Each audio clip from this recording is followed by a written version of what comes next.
అంశం చూస్తే ఏలూరు జిల్లాలో శ్రీ చైతన్య విద్యా సంస్థల తీరుపై విమర్శలు వస్తున్నాయి. విద్యా సంవత్సరం ఇంకా ప్రారంభం కాకుండానే శ్రీ చైతన్య విద్యా సంస్థలు అడ్మిషన్స్ ప్రారంభించాయి. అపార్ట్మెంట్స్లోనే తరగతి గదులు నిర్వహిస్తున్నాయి. కనీస వసతులు లేకుండా తరగతులు నడుపుతున్నారు. విద్యార్థుల పేరెంట్స్ నుంచి భారీగా ఫీజులు వసూలు చేస్తారనే ఆరోపణలు ఉన్నాయి. పూర్తి వివరించేందుకు ఫీల్డ్లో మా కరెస్పాండెంట్ మురళి సిద్ధంగా ఉన్నారు. మురళి, ప్రతి ఏడాది కూడా ఏరుకు ముందు ఎప్పుడు ఈ విషయం గురించి మనం మాట్లాడుకుంటూనే ఉంటాం. విద్యార్థులను ఒత్తిడికి గురి చేస్తున్నారు. ఈ అడ్మిషన్ల పేరిట విద్యార్థుల పేరెంట్స్ని భారీ స్థాయిలో ఫీజుల రూపంలో గుంజేస్తున్నారు, చాలా ఇబ్బందులు పడుతున్నారు. సో ఇలా కంటిన్యూగా చెప్పుకోవడమే కానీ అసలు కంక్లూజన్ అనేది ఎక్కడ కనిపించదు. అసలు ఎందుకు యాక్షన్ తీసుకోలేకపోతున్నారు?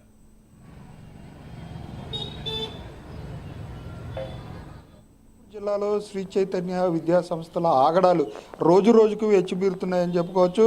విద్యా సంవత్సరం పూర్తి కాకముందే టీచర్స్ను పిల్లలను కూడా టార్గెట్లు పెట్టి మరి విద్యా సంస్థలు పేరెంట్స్ దగ్గరికి వెళ్ళి మీ పిల్లలను జాయిన్ చేయాలంటూ కూడా ఇప్పటికే వ్యాపారం చేస్తున్న పరిస్థితి అయితే ఉంది.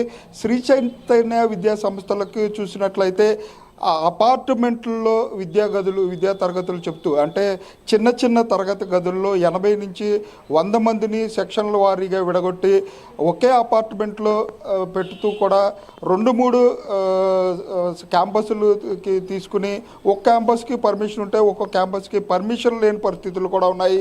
దీనికి సంబంధించి మనం డిఈఓని వివరణ కోరినా కూడా చెప్పని పరిస్థితి అయితే ఉంది. విద్యా సంవత్సరం పూర్తి కాకముందే ఈ విద్యా వ్యాపారంపై విద్యా సంస్థల యజమానులు చేస్తున్న దోపిడీని అయితే విద్యార్థి సంఘ నేతలు అలాగే విద్యార్థుల తల్లిదండ్రులు కూడా ఖండిస్తున్న పరిస్థితి అయితే ఉంది. దీనికి సంబంధించి మనతో మాట్లాడడానికి విద్యార్థి సంఘ నేత ఉన్నారు. చెప్పండి, శ్రీ చైతన్య విద్యా సంస్థల్లో ఏ విధమైన దోపిడీ జరుగుతుంది? విద్యార్థి సంఘాలుగా మీరేం కోరుకుంటున్నారు?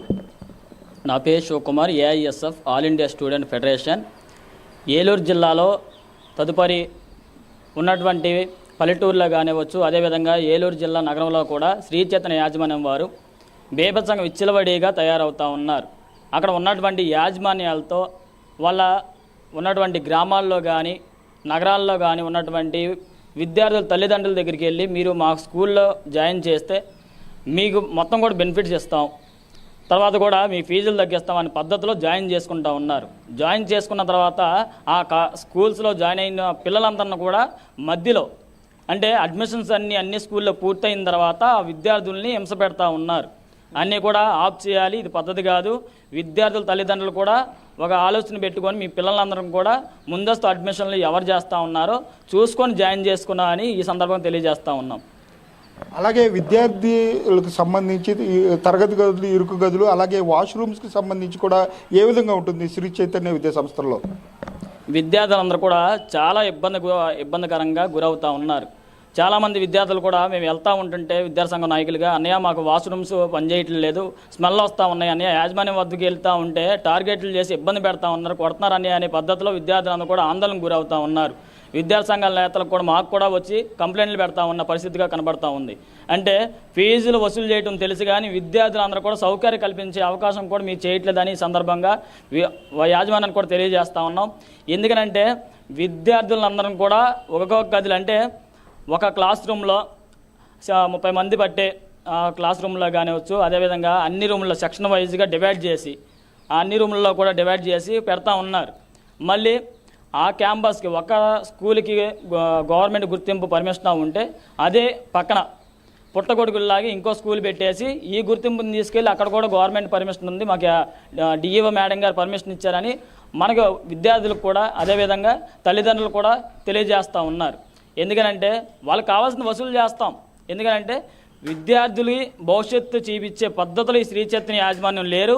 కరెక్ట్గా సరి చేసుకోవాలి. ముందస్తు అడ్మిషన్లు ఎవరైతే ఎక్కడ కనపడిన యాజమాన్యాలు ఫస్ట్ యాజమాన్యాన్ని, ఆ స్కూల్స్లో ఉన్నటువంటి యాజమాన్యాన్ని మీకు 10,000 ఇస్తాం, ఒక 20,000 ఇస్తాం అడ్మిషన్ జాయిన్ చేస్తా అని టార్గెట్ పెట్టుకొని ఆ ఉన్నటువంటి యాజమాన్యాన్ని ఇబ్బంది పెడతా ఉన్నారు. వాళ్ళు జాబులు చేసే అంత వాళ్ళకి టార్గెట్ పెట్టుకుంటా ఉంటే వాళ్ళ పరిస్థితి ఎలా ఉందంటే 10,000 20,000 జాబులు చేసుకుంటా ఉన్నారు. ఆ యాజమాన్యాలు వచ్చేసరికి వాళ్ళకి టార్గెట్ల రూపంలో పెడితే వాళ్ళు ఎలా చేస్తారు? విద్యార్థులు ఇబ్బంది పడతా ఉన్నారు. దీన్ని ఆలోచన పెట్టుకుంటా ఉండాలి. డిఏఓ మేడం గారు కూడా స్పందించాలి. ఎక్కడైతే ఎలాంటి అవినీతిగా పాల్పడుతున్నటువంటి ముందస్తు అడ్మిషన్లు ఎవరు చేస్తారో వాళ్ళపైన కఠినమైన చర్యలు తీసుకోవాలని సందర్భంగా తెలియజేస్తాం. అలాగే బుక్స్కి సంబంధించి ఏ విధమైన దోపిడీ జరుగుతుంది? బుక్స్కి ఎంత కట్టించుకుంటుంది శ్రీ చైతన్య యాజమాన్యం? ఈ బుక్స్ పరిధిలో వచ్చేసరికి అడ్మిషన్స్ పూర్తి అంటే ఎగ్జామ్స్ పూర్తి అవ్వకముందే అడ్మిషన్ చేసేసి ఈ బుక్స్ కూడా విపరీతంగా 20,000 అంటున్నారు, తర్వాత 25,000 అంటున్నారు బుక్స్కే.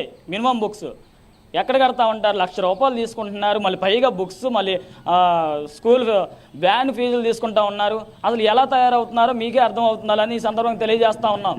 ఎందుకనంటే అసలు మీ వ్యవస్థ ఎలా తయారవుతూ ఉంది, ఇక్కడే కాదు ఎక్కడ ప్రతి చోట్ల ఉన్నాయి శ్రీ చైతన్య యాజమాన్యాలు అందరూ ఇలాగే చేస్తూ ఉన్నారు. ఎందుకంటే అధికారి చేతుల్లో మీరందరూ కూడా పాల్పడుతూ ఉన్నారు. అంటే డబ్బులు ఇస్తే యాజమాన్యాలు అందరూ కూడా సక్రమంగా చేస్తూ ఉంటారు. ఎంఈఓకి డబ్బులు ఇస్తూ ఉన్నారు, మేము అందుకుంటూనే ఉన్నాం. ఎంఈఓకి డబ్బులు ఇస్తూ ఉన్నారు. అదేవిధంగా డిఈఓ మేడం గారు కూడా స్పందించాలి, ఎందుకు స్పందించట్లేదని మేము తెలియజేస్తూ ఉన్నాం. ప్రతిదీ కూడా మీరు ఆలోచన పెట్టుకోవాలి, ఇది సరైనది కాదు. ప్రతి అధికారులు కూడా స్పందించాలి, ఇవి ఉన్నటువంటి విద్యార్థుల సమస్యలు తీర్చాలని సందర్భంగా తెలియజేస్తూ ఉన్నాం. అలాగే శ్రీ చైతన్య విద్యా సంస్థల్లో అయితే విద్యా దోపిడీ జరుగుతుంది. స్కూల్స్కు సంబంధించి కొన్ని పర్మిషన్లు తీసుకుని మాత్రమే నడుపుతున్న పరిస్థితి అయితే ఉంది. స్కూల్ బస్సులు కానివ్వండి, ఫీజుల రూపేణా కానివ్వండి, బుక్స్ రూపేణా కానీ విద్యా వ్యాపారం జరుగుతుంది. ఈ విద్యా వ్యాపారానికి సంబంధించి జిల్లా ఉన్నతాధికారులు చర్యలు తీసుకోవాలని చెప్పి విద్యార్థి సంఘ నేతలు అయితే చెప్తున్నారు. సతీష్. రైట్ మురళి.